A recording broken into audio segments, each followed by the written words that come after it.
বিসমিল্লাহির রহমানির রহিম। Math MCQ short tricks class, straight line বা সরলরেখা লেকচার 1। এই ক্লাসটি দেখার পর ম্যাথ এমসিকিউতে তোমার ভয় কেটে যাবে এবং আত্মবিশ্বাস ফিরে পাবে ইনশাল্লাহ। প্রথম ট্রিক্স, x1 y1 এবং x2 y2 বিন্দু দুটি সংযোগ রেখাংশকে এক্স অক্ষ কি অনুপাতে অন্তর্বিভক্ত করবে? অনুপাতটা হবে এই যে y1:y2, এই যে এখান থেকে y1 আর y2 এবং মডুলাস নেবে, যদি ঋণাত্মক থাকে সেটাকে প্লাস করে লিখবে। y অক্ষরেখা দ্বারা কি অনুপাতে অন্তর্বিভক্ত হবে? সেটা হবে x1:y2 এবং মডুলাস হবে। আমরা একটা এক্সাম্পল দিচ্ছি, MCQ1। 7 এবং -5 10 বিন্দুর সংযোগ রেখাংশকে এক্স অক্ষরেখা কি অনুপাতে অন্তর্বিভক্ত করে? যেহেতু তুমি এক্স অক্ষরেখা বলছো, তাহলে ওয়াই স্থানাঙ্কটা আসবে, মডুলাস আসবে। তাহলে ওয়াই স্থানাঙ্ক হলো 7 আর হলো -10। তাহলে 7:, মডুলাস -10 ইজ ইকুয়াল টু 7:10 অনুপাতে। 1 নম্বর শেষ। 2 নম্বর MCQ, 7 ও -5 -10 বিন্দুর সংযোগ রেখাংশকে ওয়াই অক্ষরেখা কি অনুপাতে অন্তর্বিভক্ত করে? যেহেতু তুমি ওয়াই অক্ষরেখা বলছো, তাহলে এক্স স্থানাঙ্কের অনুপাত আসবে, তার মানে আসবে 7:5 এবং মডুলাস হবে 7:5 মডুলাস, তার মানে 7:5 অনুপাতে। খুব শর্ট ট্রিক্স। এবার হলো 2 নম্বর ট্রিক্স, x1 y1 এবং x2 y2 বিন্দুর সংযোগ রেখাকে এক্স ওয়াই বিন্দুটি m:m অনুপাতে অন্তর্বিভক্ত করলে m:n এর ফলাফল আসবে এই যে x1 - x::x2 - x। একটা এক্সাম্পল দিচ্ছি আমরা, MCQ3। 1 - 3 ও 6 7 বিন্দুদ্বয়ের সংযোগ রেখাংশকে এই যে 2 3 বিন্দু কি অনুপাতে অন্তর্বিভক্ত করে? তাহলে বলতো কি আসবে, মনে আছে? x1 - x, এই যে x1, এটা হলো x1, এই যে -x, x1 - x অনুপাত এই যে x2, এই যে x2, এই যে x2, এই যে -x, এই যে -x, অর্থাৎ ওয়ের কোনো ফাংশনই আসবে না। তাহলে এখানে আসে -1কে মডুলাস করলে 1 আর 4 মডুলাস 4, তার মানে 1:4 অনুপাতে অন্তর্বিভক্ত করে। 3 নম্বর অবজেক্টিভ বা MCQ, আয়তক্ষেত্র বা সামান্তরিক বা বর্গক্ষেত্র অথবা রম্বসের একটি কর্ণের প্রান্তবিন্দু স্থানাঙ্ক x1 y1, x2 y2 এবং তৃতীয় শীর্ষবিন্দু স্থানাঙ্ক x3 y3 হলে চতুর্থ শীর্ষবিন্দু স্থানাঙ্ক কত হবে? সে স্থানাঙ্কটা হবে x1 + x2 - x3, y1 + y2 - y3। MCQ4 example, কোন সামান্তরিকের একটি কর্ণের প্রান্তবিন্দু স্থানাঙ্ক 3 - 4 ও -6 5, তৃতীয় শীর্ষবিন্দু স্থানাঙ্ক -2 -1। তাহলে এটা হবে x1, এটা হবে y1, এটা হবে x2, এটা হবে y2, এটা হবে x3, এটা হবে y3। এখন দেখো কি আসলো, আমাদের সূত্র অনুযায়ী x1 + x2, এই যে x1 প্লাস x2 প্লাস মাইনাসে মাইনাস, প্লাস এই যে মাইনাস x3 হলো -2।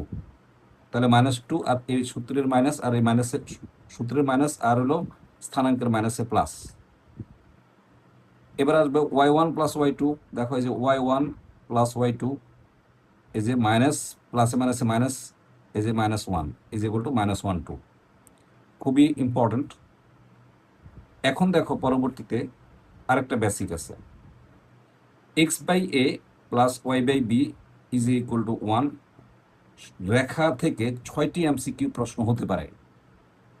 1 নম্বর, রেখাটি x অক্ষকে a0 বিন্দুতে ছেদ করে, রেখাটি y অক্ষকে 0b বিন্দুতে ছেদ করে, রেখাটি এক্স অক্ষের খণ্ডিতাংশ মডুলাস এ, ওয়াই অক্ষের খণ্ডিতাংশ মডুলাস বি, উভয় অক্ষ কর্তৃক রেখাটির খণ্ডাংশ বা খণ্ডিতাংশ হোল রুট এ স্কোয়ার প্লাস বি স্কোয়ার একক, আর মূল বিন্দুতে যে ত্রিভুজ উৎপন্ন করে, এই যে ত্রিভুজ উৎপন্ন করে তার ক্ষেত্রফল হলো হাফ এবি। এখন দেখো আমি তোমাকে একটা এক্সাম্পল দিয়ে, একদম চিত্র সহকারে এক্সাম্পল দিয়ে আমি তোমাকে সেট আপ করে দিচ্ছি ইনশাআল্লাহ। একটা রেখা দেওয়া আছে 3x প্লাস 4y মাইনাস 12। এখন রেখাটি এখানে 5 থেকে 10 পর্যন্ত অবজেক্টিভ আসবে। তাহলে যেহেতু এই রেখাগুলোর বা এই কোশ্চেনগুলোর উত্তর বা অবজেক্টিভ এমসিকিউর উত্তর করতে গেলে আমাকে এই রেখাটাকে এই ফরম্যাটে নিয়ে আসতে হবে। তার মানে 3x plus 4y is equal to 12 দিয়ে যদি আমরা ভাগ করি উভয় পক্ষকে, তাহলে এখানে আসে x/4 plus y/3 is equal to 1। Definitely MCQ 5, রেখাটি এক্স অক্ষকে, এই যে দেখো এটা 4, 1 2 3 4, এটা 4 একক, আর এটা হলো 3, 1 2, এই যে 3 একক। তাহলে কত হলো? এই যে 40 বিন্দুতে সেট করে। এমসিকিউ 6, রেখাটি ওয়াই অক্ষকে 03 বিন্দুতে সেট করে, যে 03 বিন্দুতে সেট করে। এমসিকিউ 7, রেখাটি এক্স অক্ষের খণ্ডিতাংশ, এই যে 4 একক, এই যে 4 একক। রেখাটির ওয়াই অক্ষের খণ্ডিতাংশ দেখো, এই যে 3 একক, 3 একক।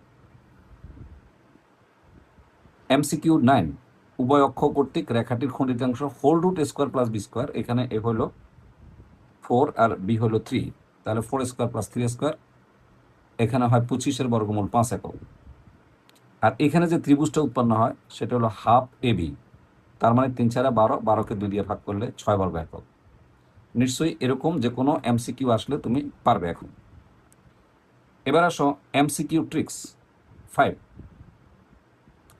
একটি সরলরেখার অক্ষদ্বয়ের মধ্যবর্তী খণ্ডিতাংশের মধ্যবিন্দু আলফা বিটা হলে রেখাংশটির সমদ্বিখণ্ডকের সমীকরণ হবে x/α প্লাস y/বিটা ইজ ইকুয়াল টু 2। দেখো খুব সহজ, আমি একটু চিত্র এঁকে দেখা দিচ্ছি। এ একটা রেখা, এটা হলো এক্স অক্ষ, এটা হলো ওয়াই অক্ষ, আর এখানে একটা রেখা আছে, এখানে এতটুকু হলো খণ্ডিত অংশ। এখন এর মধ্যবিন্দু দিয়ে যদি আমি কোনো রেখা আঁকি, এবং এটা কি হতে হবে বলছে, লম্ব সমদ্বিখণ্ডক হতে হবে। আমি যদি এখানে লম্ব সমদ্বিখণ্ডকের কোনো রেখা আঁকি, তাহলে এই স্ট্রেট লাইনটা কত হবে? এই যে এই স্ট্রেট লাইনটা কত হবে? তখন এই স্ট্রেট লাইনের সমীকরণ হবে x/α প্লাস y/বিটা ইজ ইকুয়াল টু 2। আমরা একটা এক্সাম্পলে আসি, এমসিকিউ 11। এখানে আসবে একটি সরলরেখার অক্ষদ্বয়ের মধ্যবর্তী খণ্ডিত অংশ T3 2 বিন্দুতে সমদ্বিখণ্ডিত হলে, তার মানে এই বিন্দুটা দেওয়া আছে 3 2, তাহলে অবশ্যই আমরা পারবো, আগে ছিল আলফা বিটা, তাহলে এখন আলফা বিটার পরিবর্তে 3/2 দিছে। তাহলে এই যে সরলরেখাটা, এই সরলরেখার সমীকরণ হবে, বলো x/3 plus y/2 is equal to 2। এখন আমরা যদি লসাগু করি তাহলে 6, তাহলে 2x plus 3y is equal two আসবে 2। তাহলে আমরা যদি কৈনিক গুণ করি তাহলে 2x plus 3y is equal to 12। খুব important, set here triple star. এখানে প্রত্যেকটা এমসিকিউ ট্রিপল স্টার। এর আগে আমরা দেখাই আরেকটা জিনিস। এইখানে দেখো আমি তোমাকে যে এমসিকিউ দিলাম, এখানে triple star, triple star, triple star, triple star বারবার বোর্ডে এই এমসিকিউগুলো আসে। এবার আসো শর্ট ট্রিক্স নাম্বার 6। এটা সবচেয়ে বেশি গুরুত্বপূর্ণ। এটাকে আমরা একেবারে নাম্বারের উপর স্টার দিয়ে দিই, 3 স্টার দিয়ে দিচ্ছি, এবং অত্যন্ত সুন্দর পদ্ধতিতে আমি তোমাকে এই ট্রিক্সটা শিখিয়ে দিচ্ছি। এবি রেখাংশে দেখো, এটা একটা সরলরেখা দেওয়া থাকবে। এই সরলরেখাটা এক্স অক্ষকে যদি এই বিন্দুতে সেট করে এবং ওয়াই অক্ষকে যদি বি বিন্দুতে সেট করে, তাহলে উভয় অক্ষ খণ্ডিতাংশ হলো এবি। দেখো এখানে আমি 3টে বিন্দু দিছি, একটা হলো পি, একটা হলো কিউ, একটা হলো আর। এই যে এখানে এপি দূরত্ব, পি কিউর দূরত্ব, কিউ আর এর দূরত্ব, আর বি এর দূরত্ব সমান। তাহলে দেখো তো অবশ্যই তাহলে কিউ বিন্দু হলো মধ্যবিন্দু, আর এই পি বিন্দু হলো অর্থাৎ 3/1 বিন্দু, অর্থাৎ ত্রিখণ্ডকের এক ত্রিখণ্ডক বিন্দু, আর আর হলো আরেকটা ত্রিখণ্ডক বিন্দু। তাহলে দেখো পি কিউ হলো এই রেখাকে সমদ্বিখণ্ডক বিন্দু, সমত্রিখণ্ডক বিন্দু, আর কি হলো মধ্যবিন্দু। এখন আমি অত্যন্ত সুন্দর পদ্ধতিতে তোমাকে একটা সিস্টেম শিখিয়ে দিচ্ছি। যদি তোমাকে প্রশ্ন করা হয় যে এই যে মূল বিন্দু দিয়া এই দেখো এই মূল বিন্দু আর এই তিনটে বিন্দু দিয়ে গমনকারী সরলরেখাটার সমীকরণ কি হবে, অত্যন্ত ইম্পর্টেন্ট। আমি আরেকটা স্টার দিয়ে দিলাম। এই যে সূত্র হলো এটা, খেয়াল রাখবা, y is equal to k into b by a plus x. তার মানে এই যে সরলরেখাটা আছে, এই সরলরেখাটাকে আমি কোন আকারে নিয়ে আসতে হবে, এই যে এক্স বাই এ প্লাস এই যে y by b is equal to 1, এই ইকুয়েশনের আকারে এই সমীকরণটাকে নিয়ে আসলে তাহলে আমরা এই যে এ পাবো আর বি পাবো, এটা হলো এ আর এটা হলো বি, এ বি পাবো, আর এখানে এক্স আর ওয়াই, কে হলো একটা। এখন এই কে নিয়ে হলো আমাদের প্রশ্ন, কে এর মান যদি 1 হয় তাহলে ও কি সরলরেখার সমীকরণ পাবা। দেখো আমি একটা এক্সাম্পল দিচ্ছি, আরেকটা বলি, কে এর মান যদি এই যে হাফ আর 2 লেখো, হাফ আর 2 লেখো, তাহলে পি বিন্দু আর কি বিন্দু দিয়ে গমনকারী এবং মূল বিন্দু দিয়ে গমনকারী সরলরেখার সমীকরণ পাবে, অর্থাৎ ওপি এবং ও আর এর সমীকরণ পাবে। আমরা এখন চলে আসি এমসিকিউ ট্রিক্সে। দেখো একটা সরলরেখা দেওয়া আছে 3x plus 4y is equal to 12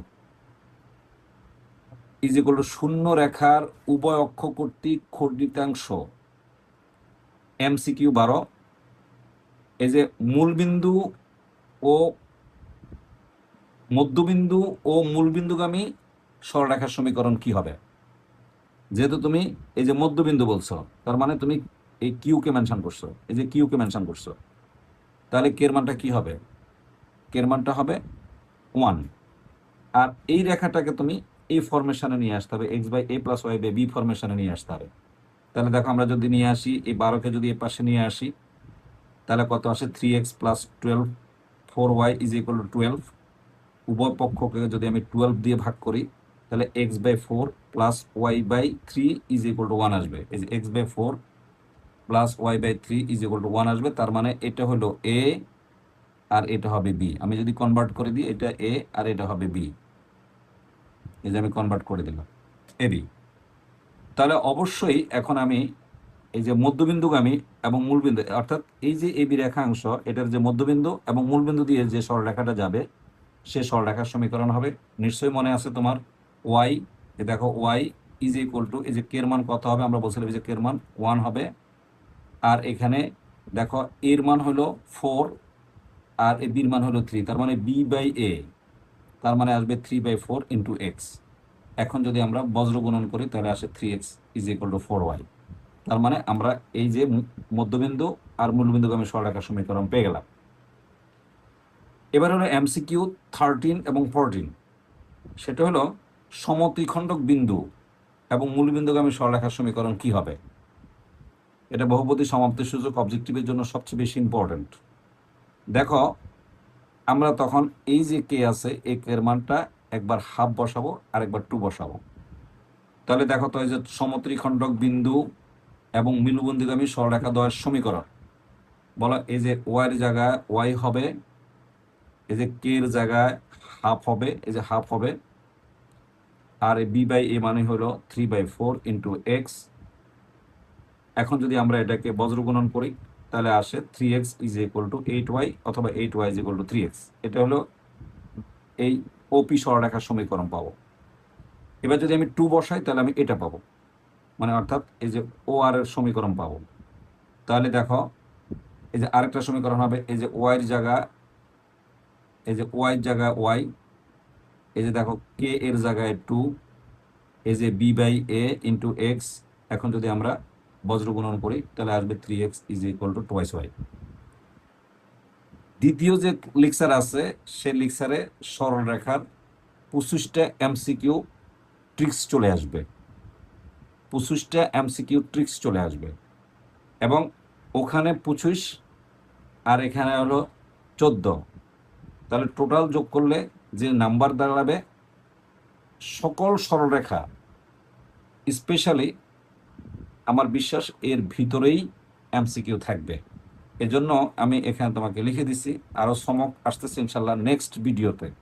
আশা করি নেক্সট ভিডিওর জন্য অপেক্ষা করবে, আমরা দ্রুত নেক্সট ভিডিওটি পোস্ট করব। কেমন লাগলে জানাবে।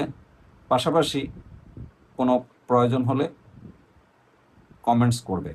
অনেক ধন্যবাদ।